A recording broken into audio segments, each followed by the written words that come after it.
Olá pessoal, tudo bem? Nós vamos continuar aí agora com a parte de curvas, como inserir curvas entre tangentes a partir de curva com transição. Então, lá na aula passada, a gente já tinha visto aquele caso simples, né, de curva circular, mas agora a gente vai ver algo mais complexo, que são as curvas horizontais com transição. O DENIT tem solicitado que os projetos atuais sejam feitos com curvas com transição. Porque a curva com transição é uma curva que dá mais conforto, mais segurança à via. Por outro lado, em termos econômicos, é uma curva que gasta mais com projeto, com locação, com construção, mas em contrapartida traz essa questão de segurança. Para as ferrovias já é mais usada essa curva com transição, né, por este mesmo motivo. E o seguinte, isso é critério de experiência, né, na hora de estar fazendo um projeto. Eu vou mostrar, mas professora, se tem a curva simples, nunca que eu vou usar, né? Só que curva com transição é um incremento da curva simples, então a gente tem que saber a curva simples primeiro, que é o capítulo anterior, tá? O capítulo 4. Então aqui entra essa parte aí da curva com transição, depende, né, lá da curva simples, e nós vamos adotar, ver aqui qual que é o critério que o DENIT dá de quando eu vou adotar a curva simples ou com transição.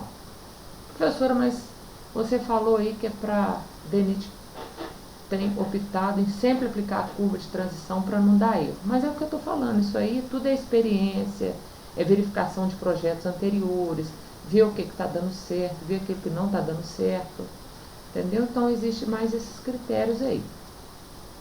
Então a curva de transição, ela tem uma denominação corriqueira das curvas compostas para um projeto geométrico de rodovia, onde tecnicamente a gente fala que é uma curva de transição de concordância horizontal ou curva de transição horizontal de concordância. É a mesma coisa, são terminologias que vocês vão achar aí nas literaturas, que são parecidas, tá?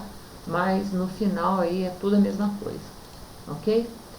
Então, o que a gente imagina, né? A gente imagina que o veículo, quando ele está, né, trafegando em um trecho reto, a gente sabe que ele não está sofrendo esforço nenhum lateral, tá? É ao contrário daquilo que acontece no trecho em curva. Quando ele entra em trecho em curva, ele sofre esforços laterais, né? Por quê? Porque ele muda de direção, tá? E ele vai para um trecho, ele sai do trecho em reta e pega a curva. Então ele começa a sofrer então esses esforços laterais. Portanto, dependendo da velocidade com que o veículo estiver, do raio da curva e da superelevação, que como eu já falei anteriormente, a superelevação é aquele aumento no trecho em curva para evitar a força centrífuga. Então, se isso, né, dependendo desses critérios aí, se não estiverem adequados, pode dar uma certa instabilidade no veículo e provocar o seu tombamento. Então aqui tem uma figurinha específica mostrando aí a ação da força, né, que o veículo sofre nas curvas, lembrando lá um pouquinho da física, né, vocês podem perceber que a força é dada pela massa, né, do veículo vezes a aceleração dele. Então, levando em consideração esses critérios, alguns pontos são importantes a gente abordar aqui, e um deles é melhorar a curva, para evitar isso. Que melhora é essa na curva? É a inserção, então, do trecho em espiral, também chamado trecho de transição, tá? Isso aí é sinônimo. Se vocês entrarem lá na literatura, vocês vão achar muito esse termo espiral, quer dizer que é transição, é tudo a mesma coisa. Tem que se familiarizar com essas denominações aí, tá? Então, para vencer isso aí, foi criado critérios aí para melhorar essa curva e evitar esse tipo de problema. Aí que surgiu, então, as curvas denominadas de transição em espiral. Por quê? Ela facilita essa mudança do trecho reto para o trecho circular do veículo, dando um crescimento de forma gradual da aceleração centrífuga e não repentino, né?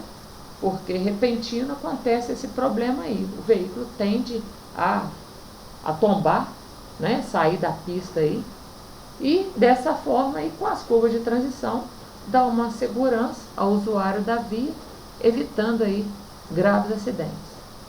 Então, dependendo do valor do raio da curva, a gente instala esse ramo da transição entre o trecho tangente e circular para poder proporcionar, então, o veículo a estabilidade.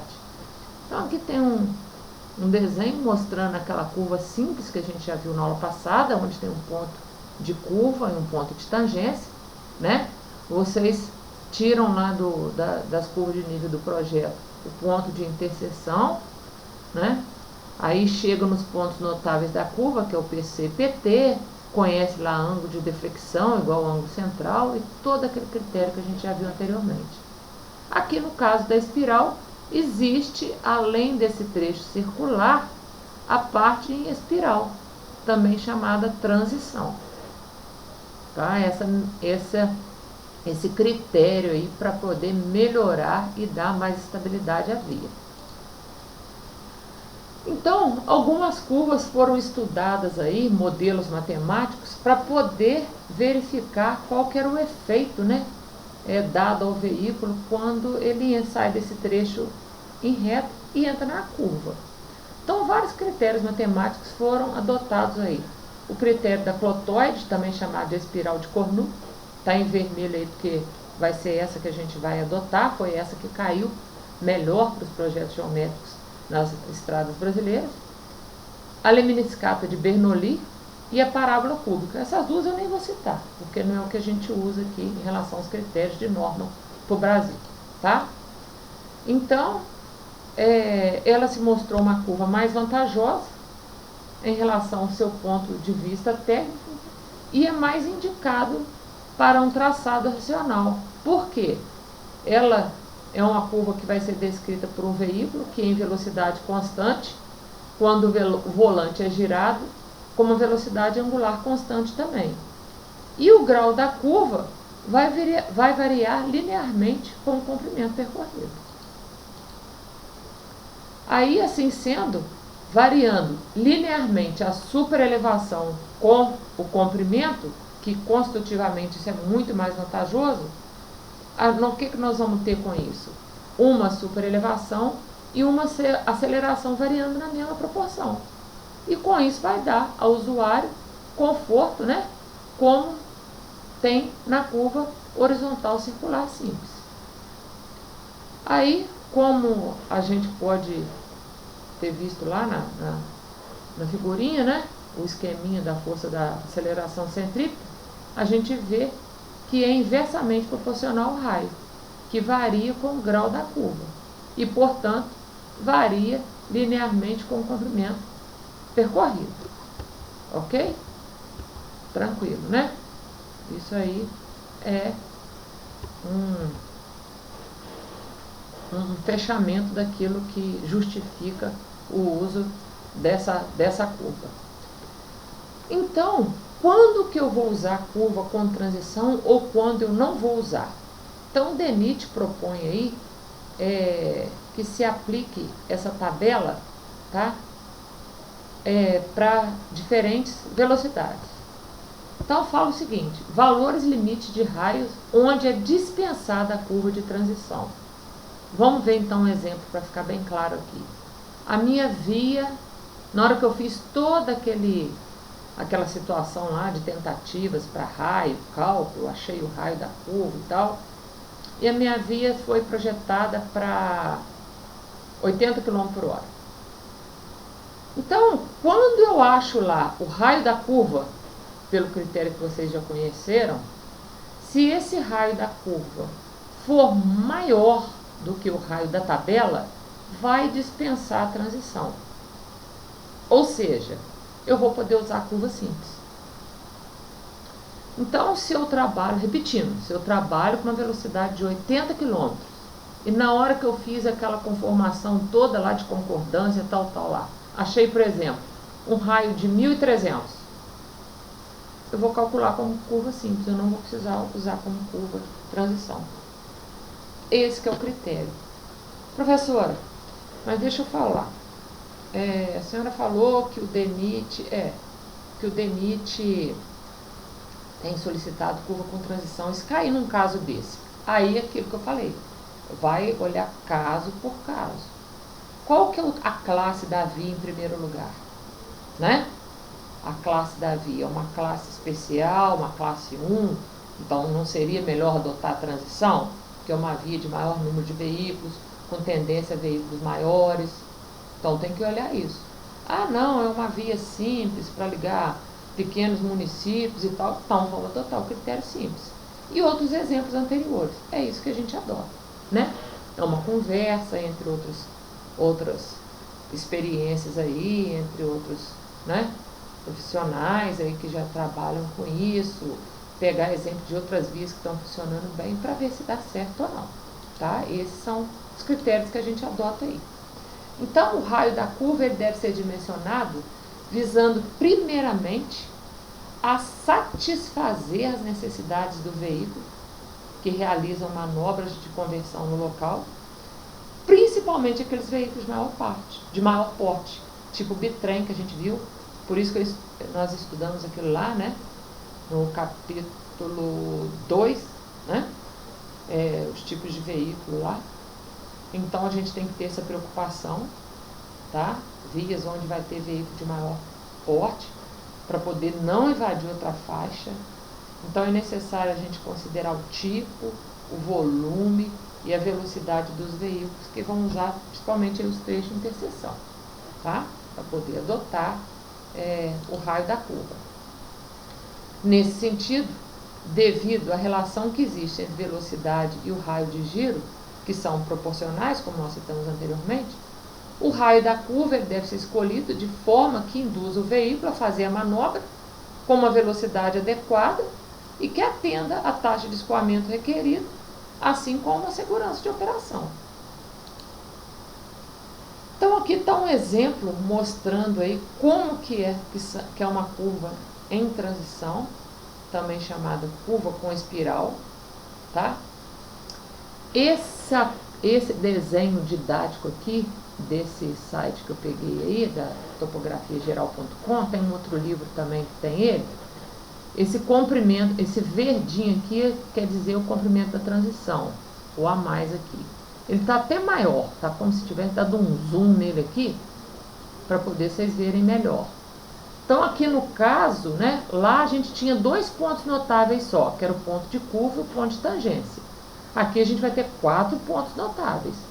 Saiu da tangente, entrou no trecho em espiral.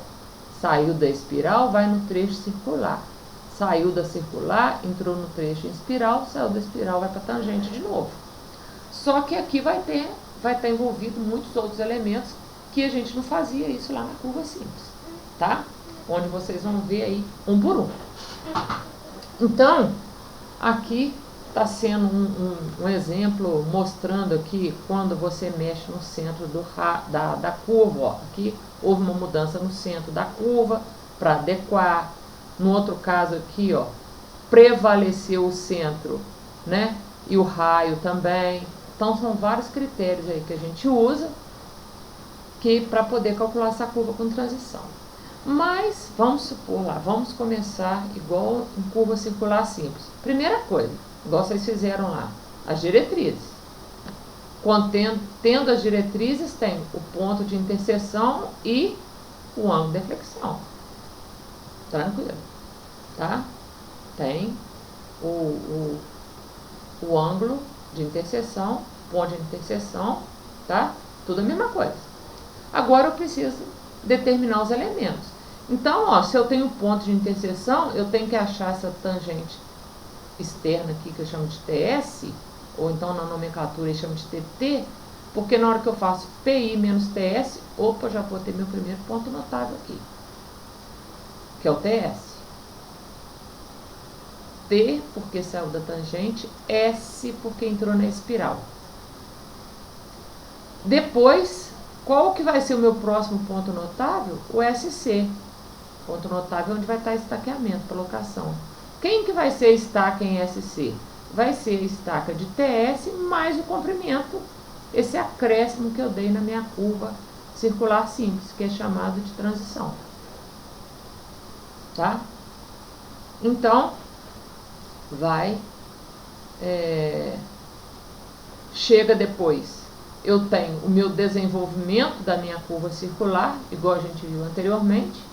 Então, a minha estaca próxima vai ser quem? CS, que vai ser a estaca de SC mais o desenvolvimento da curva circular. E depois a minha próxima estaca, ST, vai ser quem? A minha estaca de CS, novamente o comprimento da minha transição. Então, vários são os elementos aí, a gente vê que aumenta bastante para a gente determinar aí o cálculo da transição. Então, o que eu preciso achar? Eu preciso achar, primeiramente, o comprimento da transição. A partir do comprimento da transição, eu acho outros elementos que eu vou precisar aí para alocar, que é o X, que eu chamo aqui de XC, YC, o P e Q. São elementos que estão marcados aí, vocês vão ver, tá? Então, vamos seguir, depois a gente volta mais um pouquinho aqui. Então, aí está mostrando todos os elementos que eu falei com vocês, ó. Os pontos, né, dos meus pontos notáveis em cada um. O raio, igual aqui, ó, está mostrando, né, qual que é o raio da curva. Aqui está mostrando dois casos juntos. Eu vou falar com vocês que tem 3 casos aí, são 3 critérios aí para curvas. Vou citar ele agora à frente, tá? Então, aqui nesse desenho está mostrando todos eles aqui. Quando conserva o raio, quando conserva o centro, quando conserva o raio e o centro, tá? Então, nesses casos aí, quando eu acho o meu comprimento da espiral, depois eu tenho que achar outros elementos aí para poder estar fazendo a alocação da curva. O que mais aqui? O raio, né, da curva, já mostrei, vocês já viram o que é. O delta é o ângulo central ou deflexão das tangentes, né? Que no caso aqui está mostrando, ó, quem que é o delta? O delta é o ângulo central, que é igual a esse aqui, que é o ângulo da minha curva circular mais o ângulo da minha espiral, de um lado e do outro, por isso que é 2 vezes SC. Vamos lá?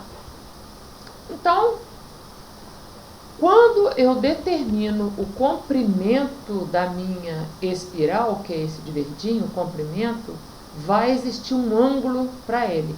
Tem um ângulo que é chamado ângulo da espiral, que a gente calcula, tá? O ângulo da espiral. Esse ângulo da espiral, ou também chamado ângulo central da transição, tá? Aí tá os elementos que eu falei, ó. Comprimento da curva de transição, chamado de LC, ou tem literatura que vocês vão achar como LE ou LS, é tudo a mesma coisa. O X e o Y são as coordenadas tanto no CS quanto no SC. No CS, quando for em relação ao TS, e no ST, quando for em relação ao SC. E o P e Q são as coordenadas que eu chamo de recuo de PC e PT em relação ao TS e ao ST. Por que tem esse recuo? Porque eu tenho que movimentar com a curva para ela chegar num ponto melhor. Tá? O Czinho é a corda do trecho em espiral. O I índice C é o ângulo entre a corda e a tangente no ponto notável TS. E o JC é o ângulo entre a corda e a tangente no ponto notável SC. E o T é o recuo da curva circular. Todos esses elementos aí que a gente tem agora que determinar. Então, vocês podem ver aí, né, que é bem mais amplo do que no caso da curva circular. Então, quais são os tipos de transição? Esse 73 aí está errado, tá? É porque antes eu tinha uma sequência, agora eu mudei. Não existe 73 aí não. Então, para colocar o ramo da espiral entre o trecho em tangente e a curva circular, alguma acomodação deve ocorrer nessa nova configuração de 3 formas seguintes, como eu falei. O primeiro caso, quando conserva-se o raio. O segundo, que é o mais usado. O segundo caso é quando se conserva o centro. E o terceiro, raio e centro conservado. Tá? Então, o primeiro caso aí, no primeiro caso, é mantido a curva circular base. Então, portanto, o raio é mantido constante. Só o centro, então, que é recuado, que é deslocado, de forma a permitir a inserção dos ramos de transição em espiral, que no caso aqui vocês vão ver está vermelho. Depois a gente corrige aí o material que eu vou estar passando para vocês, eu vou estar corrigindo isso aí, tá? Ai, por favor. Então, como eu falei, esse é o método mais utilizado para as rodovias brasileiras aí, principalmente para aquelas curvas de raio até 600 metros, porque tem uma facilidade grande aí para fazer o deslocamento, tá? Então, vocês podem observar aí, ó, o raio é mantido constante e o centro é deslocado. Então, a curva seria, né, a curva inicial é essa, mas para ter um melhoramento da curva, dá uma mexida na curva. Quando mexe, aí tem, né, manteve o raio e deslocou pelo menos o centro da curva, tá? Para o segundo caso, apenas o centro da curva é conservado e o raio é mantido, tá? Desculpa, o raio diminui, o centro é conservado e o raio aqui que diminui, tá? Para poder colocar a curva em transição. Então, tinha a curva antiga, né? A curva, a princípio, uma curva circular. Então, o que aconteceu? Para o centro ser o mesmo, é lógico que o raio tem que encurtar, né? Para fazer a curva em transição e manter o centro, é lógico que o raio vai ser menor. E no terceiro caso, isso aí é dotado igual está aí, ó, somente em condições excepcionais, onde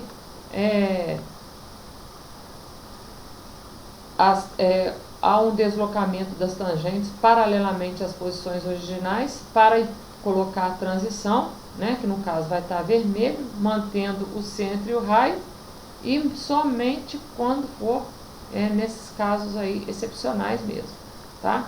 Então vocês podem ver aí essa situação onde, né, tá o centro e o raio conservado e mexeu nas tangentes aí. Houve o movimento das tangentes. Então, isso aí é muito mais complicado. Por quê? Eu vou ter que mexer lá onde eu tinha traçado as minhas diretrizes iniciais. Ok? Então, vamos lá. Então, agora nós vamos partir para o cálculo de todos os elementos aí da curva. O que eu preciso, né? Então, aquele LC que eu falei, LE, é o comprimento do trecho em espiral, é o aumento que eu vou dar. Então, existem alguns critérios onde a gente determina aí um comprimento máximo e um comprimento mínimo, para depois adotar qual que vai ser o comprimento da espiral, tá? Então, a gente tem que adotar um critério de segurança, onde vai estabelecer o menor valor aí para um veículo, né? Quando usado aí como parâmetro, uma distância percorrida que trafega uma velocidade diretriz num tempo de 2 segundos, que é o tempo mínimo que o motorista tem para fazer o giro no volante. Daí, o comprimento é calculado, conforme a gente vai ver a seguir, lembrando que esse valor não pode ser inferior a 30 metros, tá? Então, o comprimento, a transição, nunca pode ter um valor menor que 30 metros. Se isso acontecer, tem que adotar 30, ok? Então, vamos lá. Critério de comprimento mínimo. É usada a fórmula de Barnett, onde dá isso aqui, esses números aqui, é para quê? Essa constante. Porque eu vou achar o comprimento em metros, e aqui eu vou entrar em quilômetro por hora e aqui vai estar metro, então aqui já é para fazer a transformação. Eu já acho esse LC em metros de uma vez. Então, entrando com a velocidade em quilômetro por hora e o raio em metro, eu acho o LC mínimo. O LC máximo. O LC máximo, se vocês verificarem, é o desenvolvimento da curva. É o que? É o raio, é aquele πr vezes delta por 180 que a gente viu anterior, né? Não pode passar disso, que é o π vezes o raio, né, vezes o delta, que é o ângulo de deflexão entre as tangentes, dividido por 180. Aí com isso vai achar um valor de LC mínimo e um valor de LC máximo. Como que a gente adota? Tá? O critério que a gente adota. Antes era muito feito a média aritmética dos dois. Fazia a média e adotava. Depois, com muito critério e outras experiências, verificou-se que era bem aceita essa colocação aí, ó. Fazer 3 vezes o comprimento mínimo. Então, se eu achei lá 20 de comprimento mínimo, vai adotar um LC de 60. Aí eu vou verificar. Esse 60 está entre o mínimo e o máximo? Tá? Ok. Mas se ele ultrapassou o máximo e já está ok entre o mínimo que a gente viu, né? Então, se ultrapassou o máximo, eu tenho que voltar. Uma coisa importante aí, tá? Esse valor de LC, quando vocês calculam, não pode ser um valor quebrado. Ele tem que ser um valor arredondado para um valor igual ao número inteiro de estacas, ou múltiplo de 10. Ou seja, se eu estiver fazendo estaqueamento de 20 em 20, se eu achei 57 lá para LC, eu vou adotar 60, porque é múltiplo de 20. Tá? E o DENIT faz o seguinte critério também. Se o raio for menor que 600, eu vou fazer de 20 em 20. Raio maior que 600, raio menor que 600, 10 em 10. Raio maior que 600, 20 em 20. Igual para estaqueamento. Tá? Então, achou o LC, eu vejo muito erro no trabalho e na prova por causa disso. Acho o valor de LC lá 77,49. Não existe, gente. Na hora que for alocar, vocês vão ver que isso aí é impossível. Tá? Isso aí é impossível.